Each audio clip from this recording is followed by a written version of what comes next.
یہ جو آپ میڈیکل رپورٹ دیکھ رہے ہیں نا، یہ نتاشا نامی خاتون، آپ سب جانتے ہیں کارساز میں، جنہوں نے اپنی 4 کروڑ کی گاڑی سے ایک بوڑھے باپ اور اس کی جوان بیٹی کو کچل کے رکھ دیا تھا، اور اس کے نشیڑی دوست جو سوشل میڈیا پر انتہا سے زیادہ طوفان بدتمیزی مچا رہے ہیں، اور نتاشا کو ایک رول ماڈل کی تحت پر ایک طریقے سے اس کو پورٹرے کرنے کی کوشش کر رہے ہیں، ان کی میڈیکل رپورٹ سامنے آئی ہے، اور اس میڈیکل رپورٹ کے اندر یہ صاف لکھا ہوا ہے کہ جناب یہ خاتون آئس کا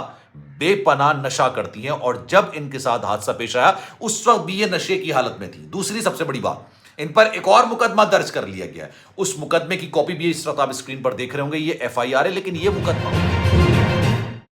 بسم اللہ الرحمن الرحیم، السلام علیکم، آپ سبھی کو خوش آمدید۔ میں ہوں سلمان مرزا اور آپ دیکھ رہے ہیں میرا یوٹیوب چینل اور Facebook page sum up with Salman Mirza. Video دیکھنے کے لیے آپ سبھی نے اپنا قیمتی وقت نکالا ہے۔ ویڈیو کے آغاز میں تہہ دل سے آپ سبھی کا میں شکریہ ادا کرتا ہوں، لیکن اس دعا کے ساتھ کہ آپ جہاں ہوں خیر و عافیت سے ہوں، صحت مند ہوں اور تندرست ہوں۔ جناب کراچی کے علاقے کارساز میں ایک ارب پتی امیر زادی، جس نے اپنی 4 کروڑ کی لینڈ کروزر پراڈو کے نیچے ایک غریب باپ اور اس کی جوان بیٹی کو کچل کے رکھ دیا تھا، اب اس پر ایک اور مقدمہ درج ہو گیا ہے، اور لگ ایسا رہا ہے کہ ایک طویل عرصے تک وہ محترمہ اب جیل کے اندر ہی رہیں گی۔ حالانکہ وہ ایک ٹاپک الگ ہے کہ جیل کے اندر ان کو اس طرح سے رکھا جا رہا ہے جیسے وہ اپنے گھر کے اندر رہتی ہیں،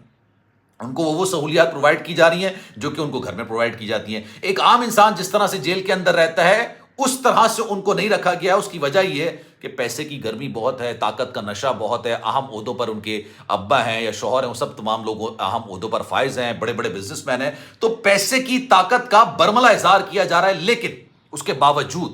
اب ان کی جو میڈیکل رپورٹ سامنے آئی ہے، میں نے پہلے دن جب یہ ایکسیڈنٹ ہوا تھا، جب یہ حادثہ ہوا تھا، اگلے دن میں نے آپ کو بتا دیا تھا کہ جناب یہ خاتون کسی اور کے نہیں بلکہ آئس کے نشے میں ہوں گی۔ جس طرح سے یہ بات کر رہی تھی، جس طرح سے یہ غنودگی میں تھی، جس طرح سے یہ آدھی ہوش میں تھی، آدھی مدوشی کے اندر تھی، اس کے اندر لگتا ہے ایسا ہی کہ جناب انہوں نے آئس کا نشہ کیا ہوا ہے۔ اور سب سے بڑی بات، آئس کا نشہ بڑا ایزیلی اویلیبل ہوتا ہے، اور بڑے افسوس کے ساتھ کہنا پڑتا ہے کہ ہماری جو نوجوان نسل ہے اس میں سے بہت سارے لوگ ایسے ہیں جو کہ اس لعنت کا شکار ہو چکے ہیں۔ لیکن اب ان پر مقدمہ کیا درج ہوا ہے، ان کی میڈیکل رپورٹ کیا نکل کر سامنے آئی ہے، اتنا بڑا ایک یہ معاملہ ہوا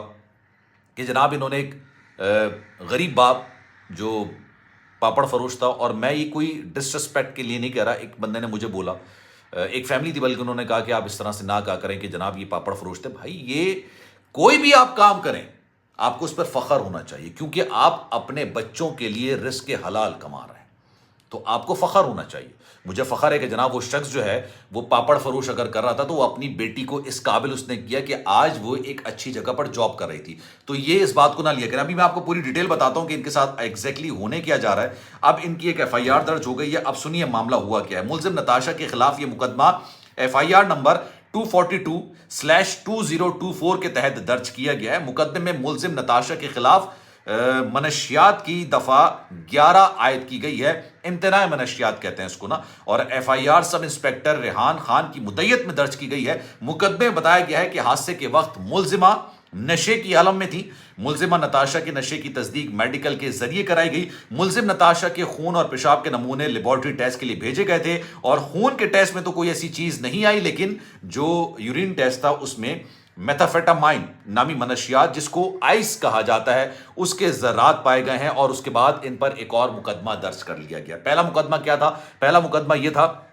اور بڑے مزے کے ساتھ اس مقدمے میں نا اپنا اثر و رسوخ استعمال کرنے کی کوشش کی گئی تھی، قتل خطا کی دفعہ شامل کی گئی تھی۔ قتل خطا مطلب آپ جان بوجھ کے کسی کا قتل نہیں کرنا چاہتے تھے، اور میں ہمیشہ اپنی ویڈیو کے اندر ہی بات کہتا ہوں کہ کسی کے ساتھ کسی بھی وقت کسی بھی لمحے اللہ نہ کرے، اللہ نہ کرے، اس لیے میں اپنی ہر ویڈیو کا آغاز کرتا ہوں کہ آپ جہاں ہوں صحت مند ہوں، تندرست ہوں، ہر برائی سے بچے ہوئے ہوں، تو حادثہ کسی کے ساتھ بھی ہو سکتا ہے، تو قتل خطا کی دفعہ شامل کی جاتی ہے، اس کی بہت ایزیلی غالباً شاید بیل بھی یعنی ضمانت بھی ہو جاتی ہے۔ اس کے بعد اگلے دن پھر قتل خطا کے بجائے قتل بالسبب کی دفعہ شامل کی گئی تھی۔ لیکن ایک بات میں آپ کو بتا دوں، جو قتل بالسبب، اس کی جو سزا ہوتی ہے نا وہ دیت ہی ہوتی ہے، جو دیت 68 لاکھ 50,000 روپے ہے اس وقت، وہ چاندی کے حساب سے جو قیمت بنتی ہے، وہ دیت کی سزا ہوتی ہے کہ جناب آپ جتنے لوگ مرے ہیں ان کو دیت کی یہ رقم عطا کیجیے، اور اس کے بعد پھر آپ you are free to go, کیونکہ آپ نے جان بوجھ کا ان کا قتل نہیں کیا، حادثے کی وجہ سے ہو گیا، دیگر معاملات ہو گئے، لیکن کیونکہ میں اپنے پروگرام کے اندر جو متاثرہ فیملی کے وکیل ہیں ان کے ساتھ میں گفتگو کر رہا تھا، عزیر ان کا نام ہے، وہ مجھے بتا رہے تھے کہ جناب یہ ساری چیزیں ہوتی ہیں. اب جو اس کی میڈیکل رپورٹ آئی ہے اس سے اس کے لیے مزید مشکلات کیسے ہو گئیں، کیونکہ نشہ کرنا یہ بھی ایک اوفینس ہے بھائی، یہ بھی ایک جرم ہے. یہ ایسی نہیں ہے کہ بڑا ایک نارمل سی چیز ہے، یہ کرنا بھی ایک جرم تصور کیا جاتا ہے، اور نشے کی حالت کے اندر یہ گاڑی چلا رہی تھی. اور میں نے آپ کو یہ بتایا تھا کہ جناب آئس کے نشے کی سب سے خطرناک چیز کیا ہوتی ہے، سب سے خوفناک چیز کیا ہوتی ہے. آئس کے نشے کی سب سے خوفناک چیز یہ ہوتی ہے کہ آپ کے سامنے کوئی موجود ہوتا ہے لیکن آپ کو وہ نظر نہیں آ رہا ہوتا. آپ کے سامنے کوئی موجود نہیں ہوتا، آپ کو وہ بھی نظر آ رہا ہوتا ہے. آپ اپنے ذہن میں جو چیز بنا کے بیٹھے ہوئے ہوتے ہیں وہ آپ امیجنیشن کی صورت میں سوچ رہے ہوتے ہیں، چاہے آپ سمجھتے ہیں کہ جناب یہ سامنے کوئی جا رہا ہے اور آپ کو نظر نہیں آتا اور آپ اس پر گاڑی چڑھاتے تو اللہ معاف کرے. ان خاتون کے ساتھ ایگزیکٹلی یہ ہوا، لیکن اس پر بے شرمی اور بغیرتی کا اندازہ آپ یہ لگائیے کہ ان کے جتنے بھی نشیڑی دوست ہیں، نشہ کرنے والے، ڈانس پارٹی کرنے والے، منشیات کرنے والے، روب جمانے والے، ایلیٹ قوم جسے آپ کہتے ہیں کہ جو اس ملک کی اشرافیہ ہوتی ہے، وہ جناب ہم جیسے لوگوں کو، آپ جیسے لوگوں کو جو کہ مڈل کلاس لوگ ہیں، اور مجھے بڑا فخر ہے کہ یار میں مڈل کلاس گھرانے سے تعلق رکھتا ہوں، اس میں شرمک والی کیا بات ہے؟ رزق حلال کماتے ہیں، رزق حلال کما کے اپنے بچوں کا پیٹ پالتے ہیں، اس میں کوئی بری بات نہیں ہوتی ہے. اگر کوئی آپ کو کہے کہ یار مڈل کلاس ہے تو آپ کو ہاں ہے یار، کیا ہو گیا اس میں کوئی بری بات نہیں ہے، اون کریں اپنی چیز کو. تو میں نے بڑی ایک دلچسپ قسم کی ایک ریل دیکھی تھی، تو کسی نے کہا تھا کہ جناب یار کتے کی زندگی جینے سے اچھا انسان ایک دن کی جو ہے وہ شیر کی زندگی جی لے. تو سامنے والے نے کہا یار مجھے تو کتے پسند ہیں، وفادار ہوتے ہیں، اپنے مالک کے ساتھ لائل ہوتے ہیں، وہ کوئی غلط کام نہیں کرتے، کوئی جھوٹ نہیں بولتے، دوغلی حرکتیں نہیں کرتے، ٹھیک ہے، تعصب نہیں رکھتے، یہ تمام چیزیں. تو اس نے اس چیز کو بھی ایز اے کمپلیمنٹ لیا. میں کیونکہ ان چیزوں سے بہت کچھ سیکھتا ہوں کہ یار انسان کو ہر ایک سے اس کی زندگی سے کچھ نہ کچھ سیکھنا چاہیے. تو اب یہ خاتون جو ہے نا وہ آنے والے وقتوں میں بڑی لمبی اندر جانے والی ہیں.